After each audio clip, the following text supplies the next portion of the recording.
Hello. Thank you for joining us for another episode of Shining Light on Shadows, a candid conversation about mental health. This is episode 14. Our guest is Steffen Kaplan. Our topic is Nature is the Best Medicine. We'll also talking about other ways to address self-care. My name is Neil Parekh. That's Don Helmrich. We're the co-hosts of the show. Don, it's always great to see you. Good to see you too, Neil. Thank you for being my partner in this. Absolutely. Really appreciate it. I want to give a shout out to everyone who might be watching this on replay. Usually they're the ones who are going to watch the first few seconds of the show. So thank you for taking the time. I know it doesn't work for everyone's schedule. And we certainly have a few people who watch overseas. That's one of the things we like about this platform is that you can watch whenever it's convenient for you. We're live on Facebook, Twitter, LinkedIn, YouTube, Instagram, and my website. Please make sure to press play on the platform where you're watching, just in case you're watching it on Facebook and it's through someone's feed. We also want you to press play on Twitter if you're watching online. Now, in terms of where we're streaming to, this is actually the first time for this show. We usually stream to my Facebook and Don's Facebook, and my Instagram and Don's Instagram, and my YouTube, my Twitter, my LinkedIn, and website. But Steffen, a dear friend of mine and a colleague at Digimentors, also allowed us to stream to his Facebook and YouTube as well. So we're trying to meet people wherever they're at. If you're watching, please like the post. Please comment. Let us know where you're watching from. And we'll be posing a question in a little bit. What do you do for self-care? We'll want folks to weigh in on that. But again, we look forward to a great conversation with Steffen. Episode 14, Nature is the Best Medicine. Really self-care in general. You'll hear a little bit of a conversation. Steffen will share his approach and the role nature plays. And then you'll hear some other thoughts from Don and myself. And it's going to be a good conversation, Don. I'm looking forward to it. Me too. Very much so. Let's say hi to a few folks watching. Steve is watching from Philadelphia. Steve Taylor, a colleague of mine from Digimentors and a friend of Steffen's as well. Thank you, Steve. So great to have you watching. Rochelle Kritzer, Philippek, and I emphasize the Kritzer this time. She's watching from Hastings-on-Hudson. She's not the only one watching from Hastings-on-Hudson. My mom is also watching. They live 2 houses down from each other. But the reason I emphasize the Kritzer in Rochelle's name is that she's going to be our guest on our next episode in September. So September 12th. And Rochelle Kritzer is her professional name. She goes with her maiden name. She's going to be talking about the importance of community support. She has a long career as a school psychologist. So we're looking forward to that. Rochelle, thank you so much for joining us. Rose is watching from Connecticut, another Digimentor colleague. Kate is watching from not downstairs here, but downstairs over there, right? Yep, downstairs right? Over here. Yep, she sure is. And my mom is saying all the best to Steffen. My aunt Neela, actually my godmother, is watching from Toronto. So Neela Masi, thank you for watching. And I'll just explain the cultural reference in Gujarati, in the language my family speaks. Instead of saying uncle or aunt, you add something at the end of someone's name to indicate your relationship with them. So her name is Neela. The end of the name, you add the word Masi. That's mother's sister. So thank you for watching. And my mom is reminding me that Rochelle is Dr. Rochelle Kritzer. So I will make sure to fix that on the card. Thank you. Thank you, Mom. My sister is watching from Bellevue, Washington. So thank you, Amy. So we're keeping it in the family, which is... That's great. I want to remind folks of the episode that we had last week, which I thought was really good. Grace Apona, Dr. Grace Apona, she has a doctorate in education, talked about the pros and cons of in-person and online therapy. In case you missed the show, we want to give show folks a little bit of a snippet of that conversation. It was really Grace's thoughts at the end. It really wrapped things up really well. So we're going to share that first, and then we'll go into this evening's topic. That online therapy and in-person therapy are both really good options, and that there's a lot of different sort of considerations that one has to have. And like, again, it really depends on the person's age, what they're struggling with, and, their resources. Are the ability to be able to do Zoom, and again, in a secure and safe place. And that's something that we touched upon in this conversation. And also, again, going back to the struggles, sometimes people really do find the accountability, and Dawn mentioned that, it's really important to be in person and, again, to have that connection with somebody. But overall, I just appreciate that now that we are shifting to allowing people to have options. And I do think, going to what, piggybacking what you were saying, Neil, is that it allows for the conversation to include mental health, because it is something that there's more options now. And, I do find with younger generations, the nice thing is that they're really including that. They're like, yeah, I talked to my friend, we hung out here, we did that. I had a, meeting with my counselor, and it wasn't a big deal. And so that movement is just amazing, and that continuing to head in that direction, and, be able to talk about it also with just like, feeling empowered by that and feeling good about that. I am taking care of myself, and this is how I'm taking care of myself. And so the fact that, again, there's more options for people, I think in general is really, really beneficial.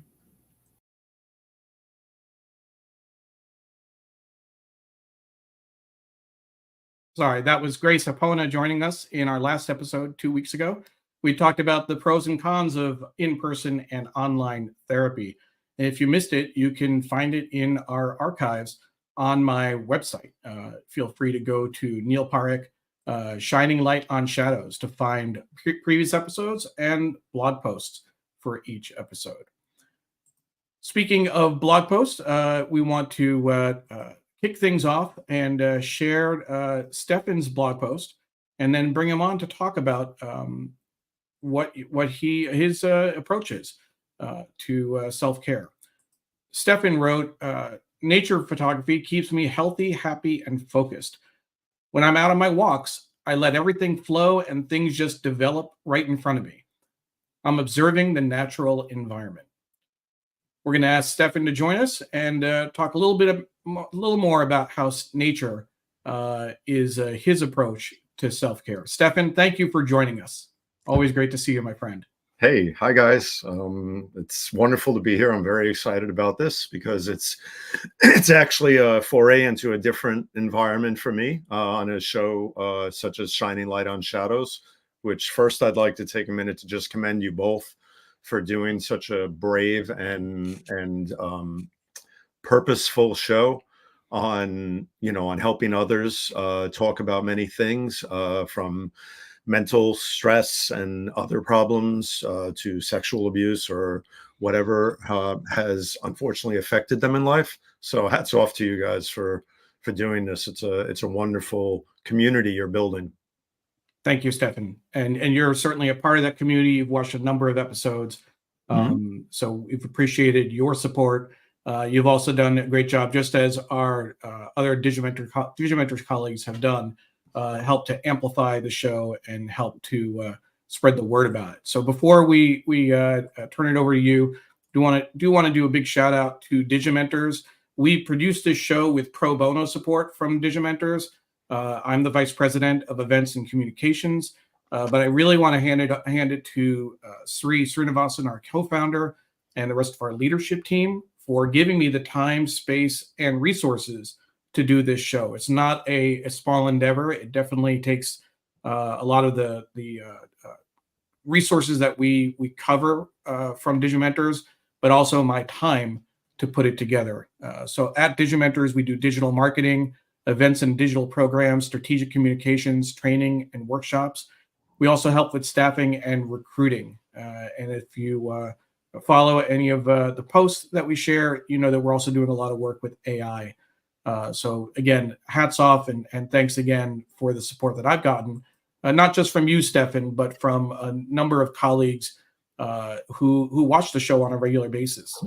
People like Steve Taylor, people like Rose, a number of other people as well. So thank you.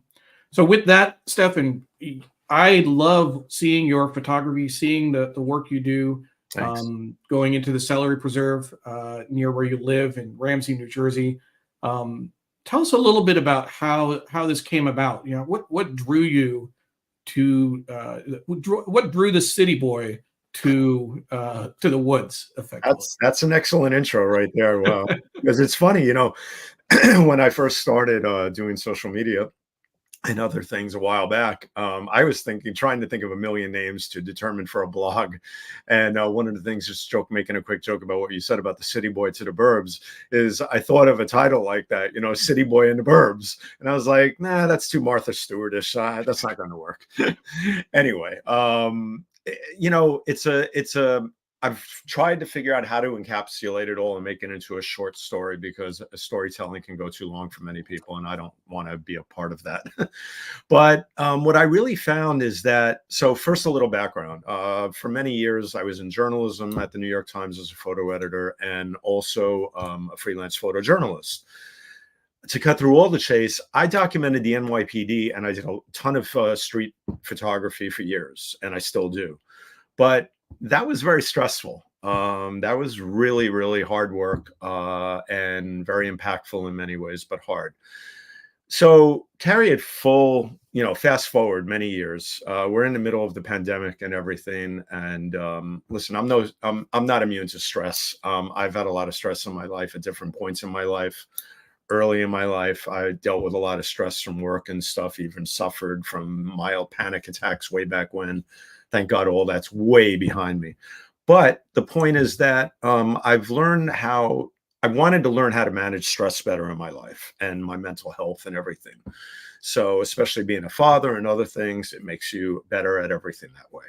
So when the pandemic hit, fast forwarding very far ahead here, I, like everybody else, needed to get outside. I needed to get out of the house. I'm an extrovert, a total extrovert. In fact, some people say an extrovert on steroids. I love being around people. I love meeting people. I love striking up conversation with just about anybody. You've heard of tree huggers? Well, I can pretty much even talk to a tree. I'm just joking. But anyway, might be a great conversation. But the pandemic hit, and I decided that I'm going to start taking a lot of nature walks. We couldn't be around crowds. We couldn't do a lot of things around friends. I had to get out. So I started hitting the trails at a place called the Celery Farm Nature Preserve. I had explored state parks and everything, but there was something about the Celery Farm Nature Preserve in Allendale, New Jersey. And it just attracted me because the trails are small. It goes around a big body of water, a lake. And there's all sorts of great wildlife in it, and just foliage and everything else. It's beautiful. On a September day, it's heaven. Most of the fall, it's heaven. I found that it's heaven all year round. The only time I really don't enjoy being in there is when it's very wet and damp, because it is in Mosquito City, and they like me like bacon.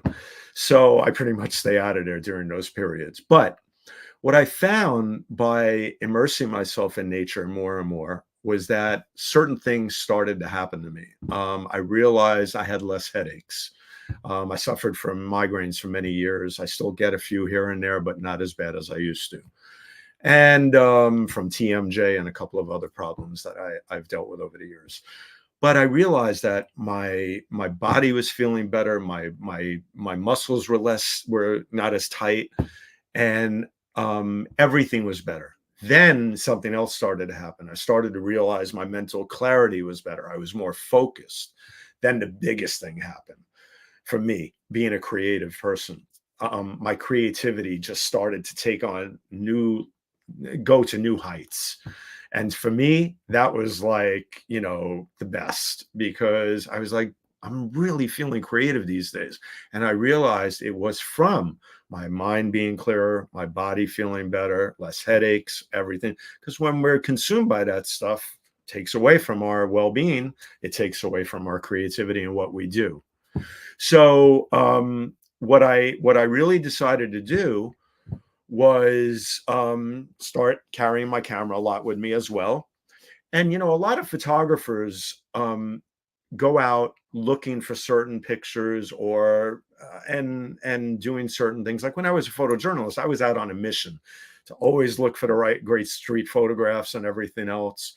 But when I was going to the celery farm, I started to realize that I don't want it to be only photography oriented, because I want to just relax my brain and relax my body and everything, my spirit and everything else. So that's how that started to happen, Dawn. And I started to go out on these walks and take them more and more. And then, you know, I always loved the quote from Einstein, which was, look deep into nature and you will understand everything better. And that really resonated with me. And I really started to think that was like my mantra after a while, because it really means a lot and it says a lot. So I'll take a breath there for a second.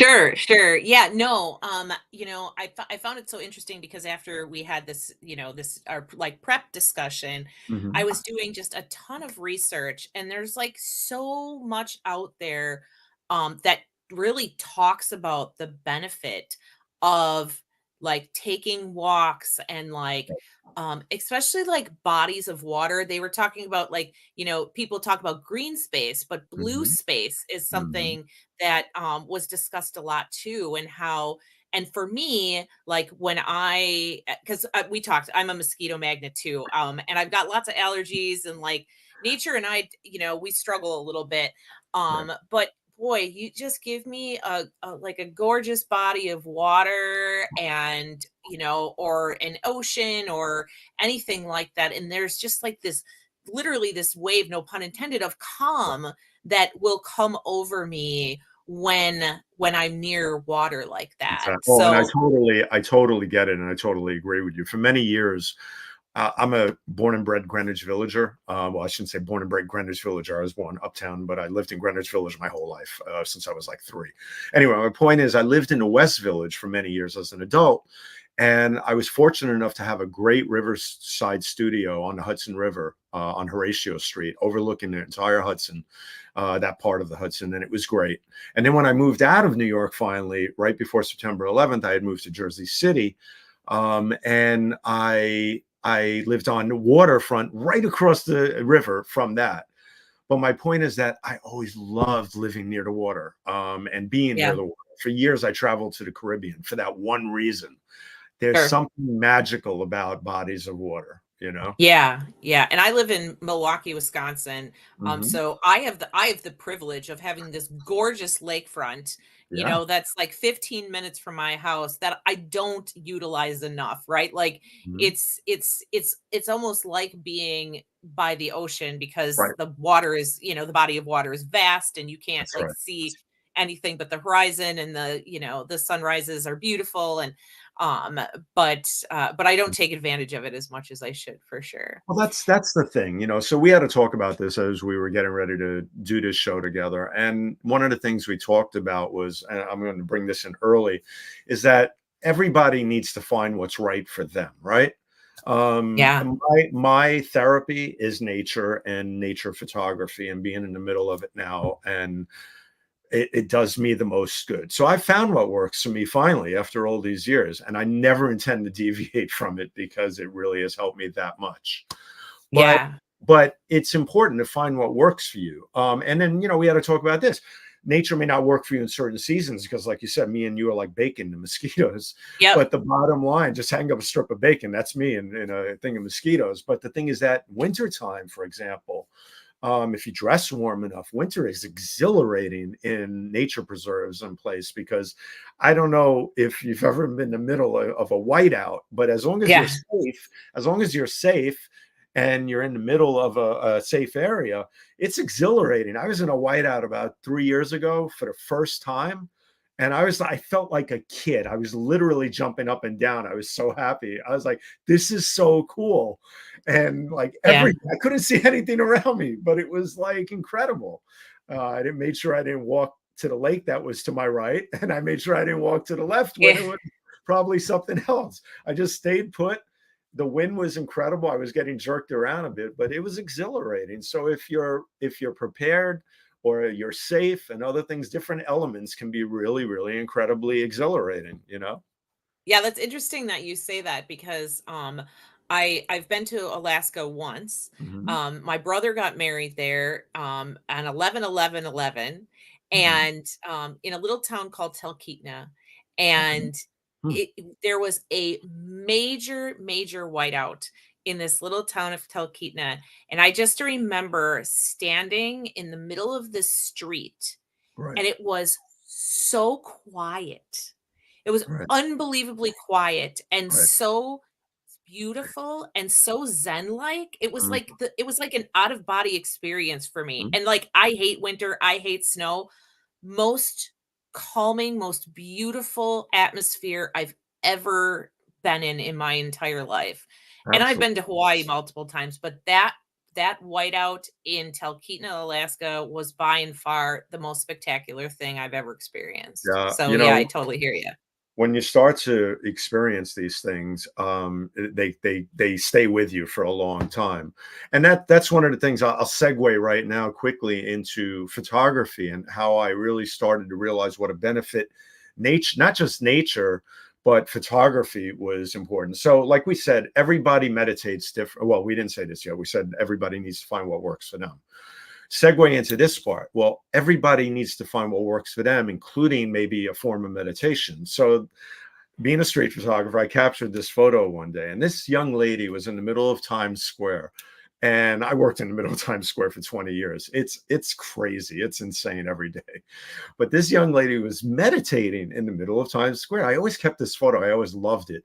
And she was in a zone, man. She was there. And I was like, wow, I would love to be able to do that, but I can't. I tried. I'd spent hundreds of dollars on courses, on other things. It just didn't, I can't sit still that way. I have a lot of energy. So I needed to find something that brings me to peace and helps me with all the other stuff that we talked about in my own way and in a proper environment. So that young lady, to me, encapsulates what many people can do, but I can't. So I kept it all these years because God bless her, but she's able to do that in the middle of such chaos. So nature for me, as opposed to this, Neil was just putting up the photo of the heron. I've learned a lot from nature as well. And this is the beautiful thing. If you really start to study nature, and when you love photography, you can even study it more, in my opinion, because you start looking at the real little things. Not that people who walk in nature don't look at the little things, but when you do photography and videos and stuff, it really starts to illuminate even more and bring more to the foreground, so to say. So, this heron is a perfect example of how nature can teach us things, even meditation. Herons are incredible birds, incredible creatures. They're so ultra focused on everything they do that I can literally, as in this photo, get really close to this heron. I wasn't using a big zoom lens for this. I was really close. They are so ultra focused on their prey, on what they're doing, on what they're looking for, that they don't budge. So you are very quiet, and I've learned how to be very, very timid and also very easygoing in nature. When I walk, I have a lighter walk. My wife wouldn't agree. She says I walk like an elephant or a Mack truck in the house. But when I'm out in nature, I walk very carefully and very easily. And I've learned how to really pace myself that way out there. And it brings me into these wonderful settings where certain things don't get scared off as easily. But this is a really interesting thing that I discovered with visuals and nature. So let's say you're in the middle of your walk. Well, several things. Let's set the stage. So you're out for a walk in nature and you're doing these things, Neil and Dawn. And one of the things that you do is you have your phone with you, right? Most people do photos with their phone these days. I have a pro camera and a phone, but I carry both. But my phone is set on airplane mode. I do that because when I'm in the middle of all of this, in the middle of all this serenity, I don't want anything bothering me. I don't want a vibration on my phone. I don't want anything going on. So number one rule, put your phone on airplane mode. Don't worry about text messages. Don't worry about this. Don't worry about that. Now, if you're on a schedule, well, that's a different story. You're going to have to obviously do what you have to do. But the cardinal rule of thumb for me is find an hour where you can shut that off, put it on airplane mode, and you can still use your camera and video that way. The other thing is you don't want to be busy all the time or consumed with technicalities. So if you learn how to use your devices better, you'll be better at incorporating them when you need them, and ready to get a photo that you'd want to get. Now, when I see things, though, I study them for a while. Unless the light's about to change dramatically or there's a creature nearby that I really want to get a shot of, most of the time I study them. And that really helps because I find the little things that really stand out amongst these scenes that that bring everything more into focus, more into light, and it allows me to envision things that sometimes I really wouldn't even necessarily envision, even looking through the viewfinder, because I've really given it some real thought. And I'm thinking about the spiritual aspects of all of this. I'm thinking about I'm listening to the wind. I'm listening to the leaves. I hear the wind coming in a certain way. I'm already knowing the leaves are going to move certain ways. The trees may sway, like here, for example. This is actually very funny because Neil and I and our Digimentors colleagues are at a retreat up in this area one day. I woke up super early, as I like to do. That's the best time to be out in nature or at sunset. And I took a walk and I was looking up at this beautiful, just way the trees were just in a circle almost, and the pan vision of it just made me go crazy. So I took this photo and I love it. Sure. Because I do a whole thing called Just Look Up, and it really means a lot because I really believe people, if they looked up more at a lot of things, and look down sometimes too, but look up, you'd see so much more in the sky, so much more in the trees and the forest and other things. So I'm going to take a breath there and let you guys, jump in here. I don't want to dominate the conversation. No, of course. I want to bring in a couple of comments from people watching. Jonathan, a good friend of ours, says, belated hello from the East Village, where nature is whatever you find in Tompkins Square. That's right. That's right. Rose says, creativity boom. And we had Eileen Taylor saying hello from watching in Philadelphia. I wonder, Steve, is this someone you know? Steve Taylor in Philadelphia as well? That's right. Is Eileen? And then Edward Leskin, who I believe is a friend of yours, Steffen. Yes. Your efforts to bring us together during a time of great stress and uncertainty, and to connect with our photography and our thoughts on life will never be forgotten. Spinach Social Hour was a life preserver in a rough sea. Wow. Not only for you, but all of us, and gave us a sense of community when we thought too much was lost. Wow. For folks who may not know, Steffen had a regular program, the Spinach Social Hour, where he would bring on fellow photographers in that effort to build community, maintain community during COVID when we were all isolated. He showcased his colleagues' work on a similar live stream show, and it really was great to see. I teared up over that comment. I'm sorry, but that really made me like very emotional because Edward, phenomenal photographer, first of all, documents the steel workers up in Bethlehem, Pennsylvania. And we came together through this show because I found his work. Anyway, well, thank you, Edward. That's just beautiful. And you know absolutely. What? It meant a lot. Yeah, thank you. So what I want to do now is to move the conversation along. Steffen shared kind of his his bomb effectively for whether it's anxiety or stress or just kind of dealing with life. Get out in nature, bring your camera, and you saw from some of the photographs, with that kind of vision, with that kind of eye, how you can really it's almost a meditative practice. Dawn wrote a blog post as well. We'll bring that up. Finding that something that brings us joy is well worth the effort. Finding that thing or things in our lives that make us feel better when we are struggling is probably one of the most important aspects of self-love and wellness. Don, Steffen talked a little bit about being a bug magnet. What's it like for you when you get out into nature, when you go for your long walks, particularly when you're with your husband, Jim, who I will note I have not seen a comment from. This is the first show I haven't seen him yet. I'm a little worried. Jim, is he Jim okay? Is he there? Is he? Jim is currently banned from Facebook. Oh. So he's banned. Probably with good apparently reason. for something that he posted like a year and a half ago that didn't meet Facebook standards. Not surprised. That happens. That yes, I'm sure you're not. But he's watching on YouTube right now. So if he has a YouTube account, he can sign in and leave a comment there. Well, if you're watching, if Jim, you heard that, James, you can sign in and you can also watch on my website and leave a comment at the bottom of the page, and I'll make sure to read it. I'm just saying. Hey, he said. He just said, hey. Hey. Yes. Jim Neuburg in the hay house. Neil was a little worried about you, Jim. So yeah. So but with that, he's here. So when you are out with Jim, what does that look like when you're walking with Jim in the woods? What happens? Yeah, so Jim and I are not nature people. And part of it is that I have asthma, I have very bad allergies, and I'm a bug magnet, and I'm also allergic to mosquitoes. So when I get bit, it's like literally a $50 sized, welt on my body. So I'm not the biggest nature fan. I love a beautiful body of water. Steffen and I were just talking about that, and that is very nature-esque.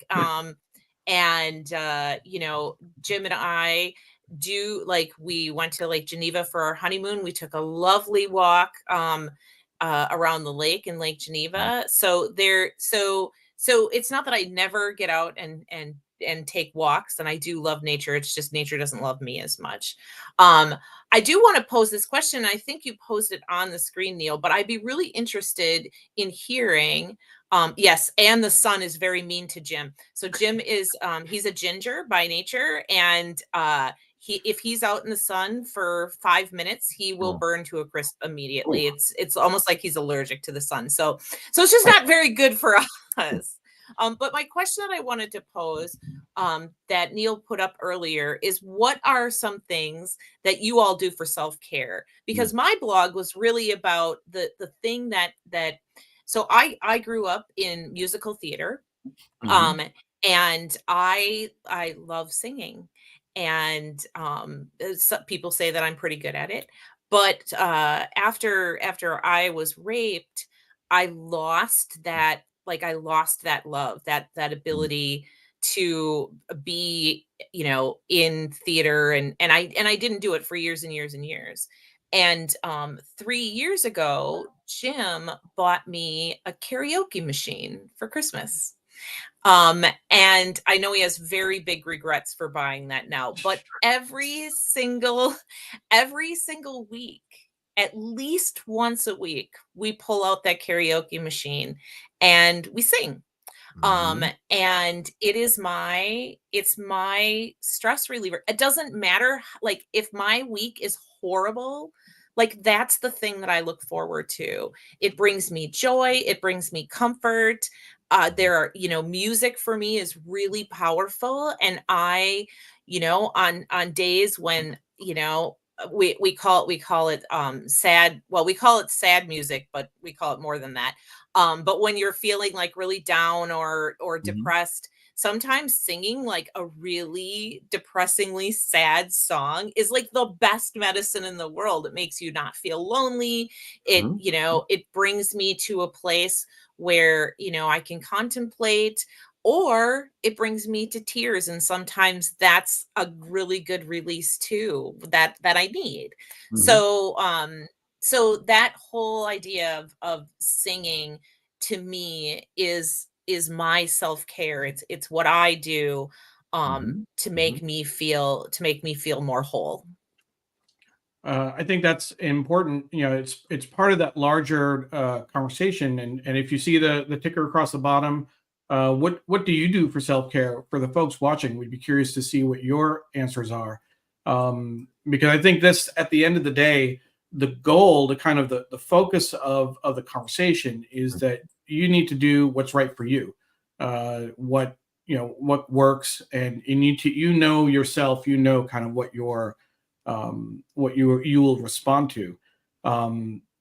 I took a slightly different tack in my blog post, and for folks who are familiar with the show, we try to we have our guest write a post to kind of expand on their thoughts. Dawn and I will either know what we want to say ahead of time, or we'll riff on what our guest is saying.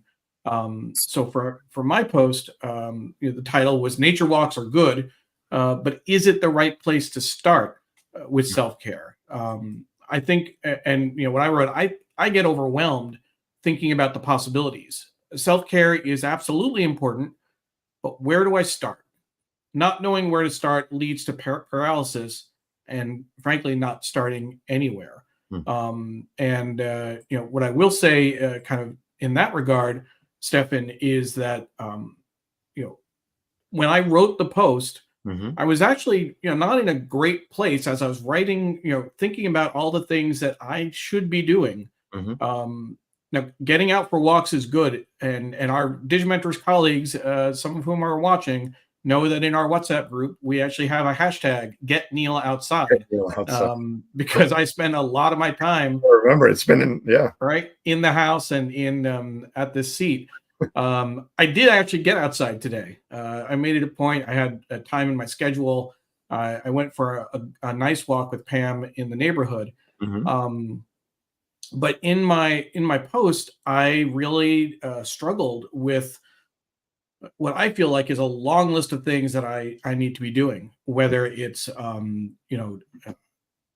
getting to bed earlier, eating better, taking my blood pressure medicine more regularly, using my CPAP machine, even and there are things I didn't mention, but like cleaning my room. I know that I'd feel better. You don't see the mess. I've strategically placed the mess so it's not on camera.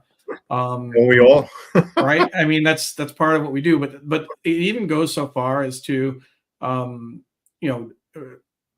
I and I'm going to bring this up intentionally. In I'd say back in April or so, in talking with my therapist, and again, I want to repeat that for folks in the back. I talk with my therapist. I meet a therapist once a week.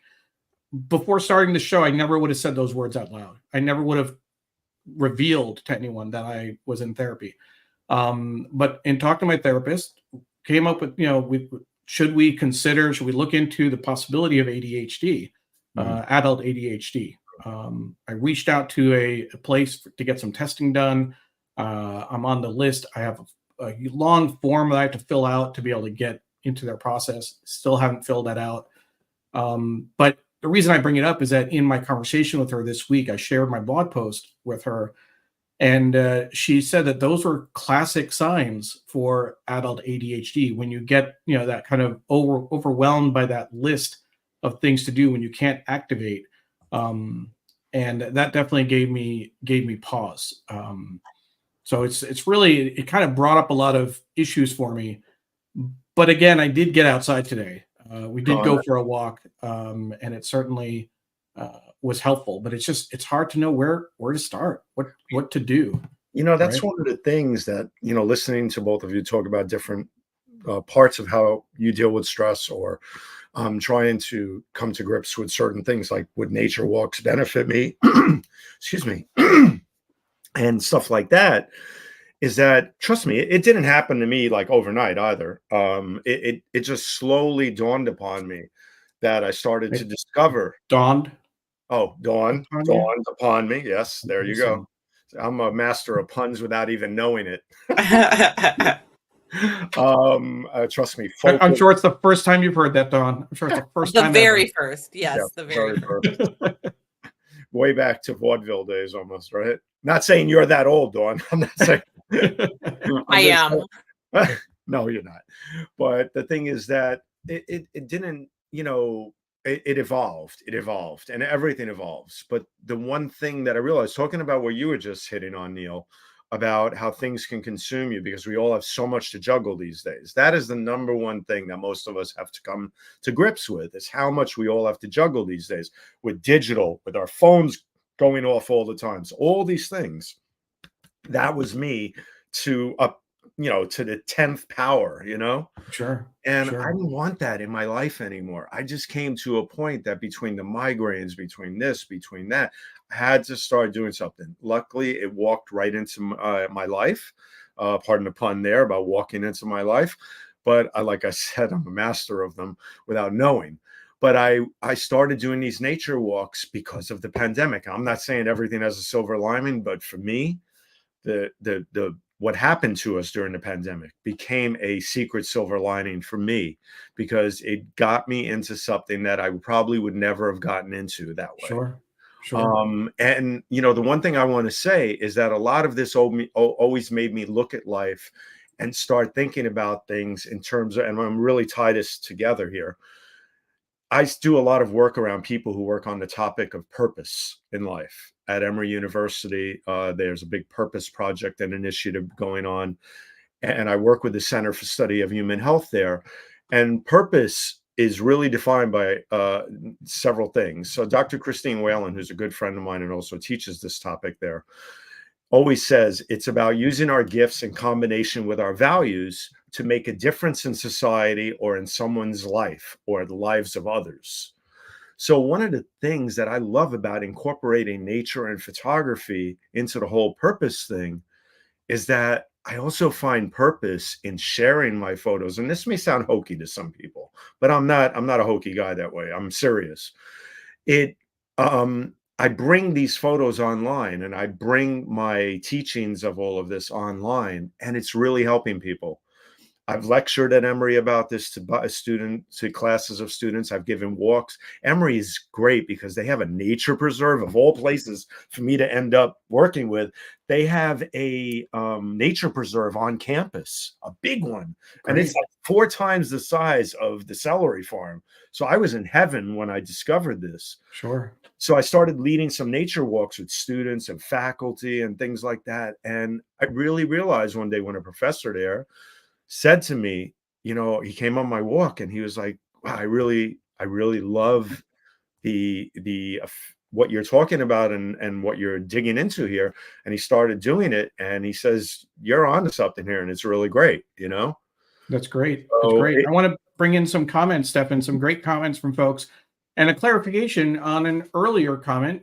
We had Eileen Taylor saying that she's watching from Philadelphia, and the mystery has been solved. Steve Taylor says, hi, Mom. So we have 2 moms watching on the show, Steve Taylor's mom and my mom. Thank you both for watching. My sister had a comment. I used to be an extrovert, but now I turn inwards for self-care. I like quiet time, alone time, reading, and sharing inspirational quotes. I also love to dance to any kind of music. In particular, she's a fan of flamenco. I point that out because Jonathan is watching. So I know Jonathan is also a fan of flamenco. Rose says, so interesting to hear how singing brings you joy or tears. Thank you, Neil, Dawn, and Steffen, for this conversation. Rose loves to garden and see what is blooming as the seasons go on. It can sometimes be like meditation. Absolutely. And she's a great writer of poetry too. She is. Dawn, do you want to read Kate's comment? Your friend downstairs? Yep. Kate says, I enjoy being creative, not artistic, which is not true. She's incredibly artistic. She's not giving herself enough credit. But I enjoy hands-on problem solving in a creative way. Very grounding to me. And on a side note, like, Kate is a master baker. She can crochet anything underneath the sun. But on top of that, she can do plumbing, electric.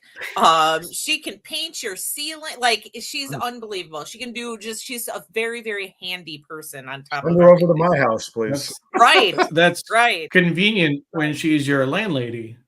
So It yeah, is that's convenient pretty when she's my cool. landlady, and when I'm selling my house right now. Let me tell you, Oh, she's been a blessing for Yes. that. So I saw your post about that, yeah. and I do want to say that I had the pleasure of meeting Kate when I was in Milwaukee 2 years ago now, and she is just a joy. She was also a guest on our show just earlier in the spring, talking about her son. Dawn talked about her son as well, some of the challenges they face. And I just want to point out, Kate, for what it's worth, I had someone call me yesterday or day before yesterday, someone I hadn't spoken to in about a year, just out of the blue. Hey, Neil, do you have a minute? And she was in a little bit of a crisis with a family member dealing with bipolar. And she specifically said, can you had a guest on that talked about this. I think it would be helpful if I could watch that episode. And I sent her that link. So I just want to let you know that really appreciate you sharing your story, Kate, as you did several shows ago.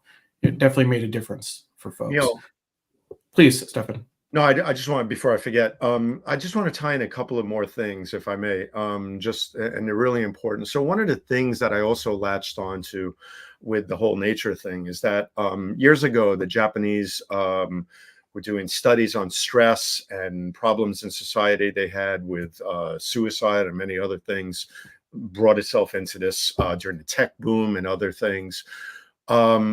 They started coming up, somebody came up with a term, I forget who it was exactly, but there were studies done on what's called forest bathing. Now, I don't mean going into the forest and stripping your clothes off and bathing in the leaves or anything. No, it's a joke that I make because a lot of people forest bathing. It's really a scientific realm now. People study this. It's really important to Google it and check it out. In Japanese, it's called Shinrin Yoku. And forest bathing. And it really tells the story about how being immersed in natural environments, especially forests and other things, can lend itself to lowering your blood pressure. Speaking of blood pressure, helping with many things, mental and physical. So everybody should look into that. And then the other thing I wanted to touch on technically about photography and nature, before I forget about that, because this was important, was that when you're photographing things, so let's say you're taking some pictures and you end up with some beautiful memories and stuff. Well, that's important because say you needed something on your phone that brings you less stress, right? Well, what would be better than having some videos or photos of moments from your walks that really are personalized that way then? Because when I'm walking, I have so many memories of things that because my mind's so much clearer, my mind starts working in different ways. I have memories of my childhood for some reason of things. I may have memories of somebody that was very close to me, whatever it is. But if you keep like a folder on your phone that you move a bunch of these photos and videos in, I'm not talking hundreds, I'm talking a nice selection of them. Well, think about this. If you wanted something peaceful to look at a certain point of the day, or even listen to, if it was a video of the forest and the leaves moving in a windy day, or you were Googling something to find out, what would mean more to you? The memories that surfaced when you encountered these things in real life and then had them that you took yourself on your phone? Or just Googling somebody else's work and looking at it. And there's no way it would have the same meaning. So I found that to be an important part of all of this too. Absolutely. Absolutely. A couple other comments I want to bring in as we're approaching the end of our show. We still have a few more minutes, but Steve Taylor, for me, the less self-care I do, the worse I am likely to be doing. And the worse I'm doing, the harder it is to do self-care. It definitely...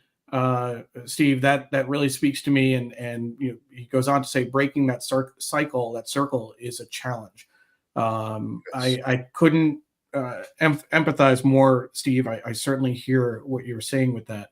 And he says now what I do is walking, cooking, reading, crossword puzzles, gardening, photography, learning new things. Excellent. Rose says, I also write poetry, as Steph mentioned earlier, at particularly beautiful places, the beach, a sunset, trees. Walking barefoot on grass is cool.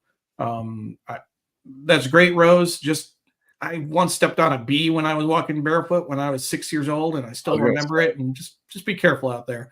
I still hate bees, frankly. Amy says that self-care for her also involves listening to inspirational speakers, podcasts, music, saying positive affirmations. My aunt, my godmother, watching from Toronto, says I like photography, and sometimes I take lots of pictures and find it very relaxing. I also like to listen to music, and that's also relaxing. Thank you for that. And what she just said, Neil, just one more quick thing. You know, when you're out there doing the photography, Neela, you know, you start to study the colors more of things. You start to look at the textures of things. You start to look at the ripples in the water differently. Whatever, the clouds, the patterns of the clouds. You know, Neil was showing an earlier photo of clouds and this and that. I look at clouds differently, all these things. So you start to really study all the minor details, become hyper focused. And that's the beauty of it. And it much more comes out to you, and all of that starts to make you feel better. But really, the emphasis, I love this show because it really did hit on so many things. Plus from you guys, I love the intersection of everything. Find what works for you. You know, what brings you joy and purpose, you know? And I want to, you mentioned something, Stefan, about the benefit of taking pictures and then having them on your phone for later. You know, I obviously I take a lot of pictures as well. Look at the ones on your wall. Google, like the ones on my wall behind me, that's from Maui. They give me a lot of joy. I will say my intention, I set up this thing on my wall so that it's easy to swap pictures out once a month. And I haven't swapped them out since in 2 years, but you know, I might get there at some point. But a set of pictures that I might use for that is I got a memory. Google Photos actually does a really great job of sending up memories and collections. And so just today, it sent me this collection, which really gave me a lot of joy. I'm going to just share this quick, you know, set of sunrise and sunset. That's Jamnagar, where my mom and Nilamasi are from. I'm going to go back. That's a fort in the middle of Chincoteague, Virginia. Just it's brought together. It's a vertical video. It doesn't really fit this space, but sunrise and sunsets from Maui. You'll see Fort Lee in there, Amy, pretty soon. You know, this gave me joy just to look at and to kind of bring back. Yeah. And it probably brought back so many memories to you. Absolutely. That's Stonington, Connecticut, right there. This is Ravensworth. Outside my door. This is my neighborhood. And I think I close with this is Seattle, and then I think Fort Lee is right here. That's probably a sunrise picture. But yeah, that kind of thing is really, really great for keeping you grounded. And that's the mental connection, the memories, and it stimulates your mind to start thinking about that stuff, and they're good memories. So you have those through your photos and videos. The thing is not to become a slave to your phones the way we used to be, but using technology to actually help you. And by doing these things with it, by putting your phone on airplane mode, like I said, when you go out for walks and taking pictures in nature, all that tech doesn't have to be horrible. It can be great if you use it properly. Sure. You know? So in each show, you know, we like to make it obviously very personal, and we share kind of our own perspectives on things. I do want to make sure I'm a little concerned that my mom might be sitting there having palpitations from when I mentioned earlier that I don't take my blood pressure medication as much as I should. I do take it, I'll say, you know, probably every couple of days. You know, I take it enough to keep it down, put it that way. It doesn't get too high. I have a blood pressure cuff at home. So Mom, I don't want you to worry too much. And I'm sure she's probably texting my aunt right now. Oh my God, what's going on? He's not taking his medication. I have to go down to DC. I'm fine, Mom. I'll be okay. And you're definitely not drinking enough water. Well, okay. Here we go. Here's a little more. This is actually not water. It's ginseng iced tea. But it's fluids, and you should be drinking more fluids. I should be drinking more fluids, Mom. I've learned two sips if you're counting, Mom, because I know you're counting. Part of our show, you know, we talk about the personal. We like to have a little bit of fun as well, you know, keep things not too serious. But we also like to take a academic look at things and look at some of the research around this. This is Dawn's specialty. at United Way of Greater Milwaukee and Waukesha County. That's how I got to know her, through my work with United Way. She is a researcher by training and at heart. She's also an instructor teaching classes at a local college. So she does research on every show, looking at kind of some of the data behind the topics we're talking about. So Dawn, can you walk us through some of the research that you found? Yeah, so and I was telling Neil, or I was telling Stefan this beforehand, that there's some really great studies out there about the impact of nature on human health. And in one of the studies that I found, they did a review of all these studies that are done on nature, and of those studies, 92% demonstrated consistent improvement across any health outcome where individuals engaged with natural outdoor environments. And mental health outcomes improved across 98% of the studies, while physical and cognitive health outcomes showed improvements across 83 and 75% of the studies, respectively, which I thought was really impressive. I think there was like 1,300 studies, and they like whittled it down to 87 or so studies that fell into their criteria that were done about how nature affects mental health. So I thought that was pretty powerful. Yeah, absolutely. And then there was some more data from Mental Health America that you found. Yeah, and we use Mental Health America a lot on this show for different aspects of mental health. Mental Health America says spending time in nature is linked to many positive mental health outcomes, such as improved focus, lower stress, better moods, and reduced risk of developing a mental health condition. And most studies on nature and well-being look at green spaces like parks and forests, but researchers are also beginning to look at blue spaces, which we've talked a lot about, which is places with oceans and river views. So absolutely. And it's interesting, we've thought about blue spaces in that sense. For Pam and I, our relationship over the years, there's been a lot of blue in terms of where the milestones for us. Our first date was at a waterfall near college. We got engaged on the Chesapeake. We got married in Victoria, right on the water. So it really has been a theme for our life, and it definitely has brought a lot of calm and peace where we've been. We grew up in Hastings on Hudson, right on the Hudson River. That definitely was a special place as well. Thank you for finding that, Dawn. It really does does work. We also want to share some resources with folks. Some stats. NAMI is the National Alliance on Mental Illness, and if folks want their contact information, we always share it on the bottom of the screen. Their number is 1-800-950-6264, 1-800-950-6264. You can also find them at nami.org. I mentioned a friend of mine who reached out, who needed some help, and I referred them to NAMI, and they were very grateful for that. And I wouldn't have been able to do that if we didn't have this show, if I wasn't kind of aware of the resources that were out there. We also want to share some of the stats from Mental Health America, as we mentioned earlier. Again, this is something that we share every episode. 18% of adults have a mental health condition. That's over 43 million Americans. You can reach Mental Health America at their website, mhanational.org, mhanational.org. You can also chat with them at 988lifeline.org.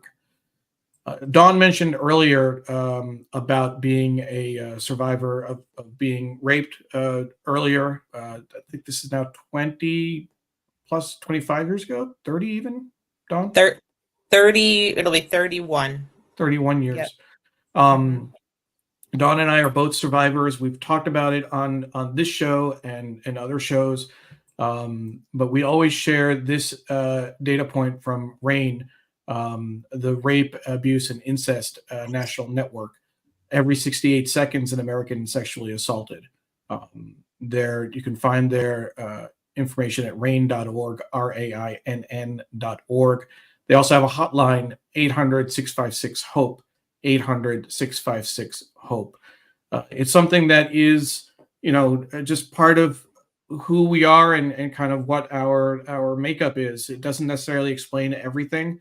It's not, kind of, oh, this happened to Neil or Dawn, this is why they are this way, or this is why they have certain behaviors. At the same time, what I've learned over the last year is that there are certain behaviors that can be tied to that trauma that happened earlier in life. So we just want to kind of recognize that and honor that experience. We appreciate you sticking with us. We will ask Steffen to offer some final thoughts about self-care and nature. Kind of sum it up for folks, particularly if they may have joined us late. In 2 minutes, less than 2 minutes, Steffen, because if it's more than 2 minutes, I won't be able to share it on Twitter. Talk about the role that nature plays in kind of keeping your balance in terms of mental health. Yeah. Well, the one thing I'll say in summary, really, this is better than anything else I could say, is that, listen, as we all juggle so much in life, we also have to realize that we're going to fall off the horse a bit here and there. And to me, the one antidote to the daily grind is nature. You can incorporate it however you want, with photography, without photography, but nature is the key. The photography's in there, but nature is the key. So trust me when I say a peace and calm can come over you that way and help your health. And where does that leave you? Well, it keeps you in the moment more. It helps reduce stress. It makes you a better person. I feel when you're more peaceful and you're more relaxed, you're better in life. You're better around people. You're better around family. You're better around everything. Your mind is clear. Your spirit is alive, and you're more joyful, I feel. So that's what it's all done for me. I hope that people will share this on replay with people, friends and family, so they can see it, maybe take a lot away from it. But as Dawn, Neil, and I all concur, it's what brings you joy and what gives you the most purpose in life, in helping yourself and helping others. And I think that's really where I'll stop and leave it at that. But thank you, Neil, for allowing me to do this show, to share my insight on nature and photography and how it's helped my mental and physical health and helped spur my creativity to new heights, or take it to new heights. I thank you both. Absolutely. Thank you. Yeah, thank you Steffen. so That much. was great. I want to bring in a couple of comments before we close, and I'm going to share in Facebook my blog post, which I didn't share earlier when we were discussing it. So I'm just going to put the link right in there, and then come into, oops, sorry about that. Here we go. That should have brought it in. There we go. And a couple of closing comments from folks before we end the show. Let's see. Jonathan says, great show, great photos. Thank you. And we have, let's see, what else do we have? A lot of comments coming in. Steve Taylor from Philadelphia. Thanks so much. These programs are always cathartic as well as informative for me. Thank you, Steve. My mom says, very good show. Thank you, Mom. Rose, wonderful show, inspiring. And thank you. So appreciate everyone who watched. Again, as a reminder, our next show is going to be September 12th. It's actually episode 15, not 14. I will have to correct that before we finish, but see how quickly I can correct this. And boom, it's episode 15, not 14. Rochelle Kritzer, PhD, or Dr. Rochelle Kritzer, depending on your preference. She's going to talk about the importance of community support. And again, we're live the second and fourth Thursdays of the month. So September 12th will be the second Thursday in September. Thank you again for joining us, and we look forward to having you watch additional shows. Neela Masi, my aunt, says she enjoyed the show as well.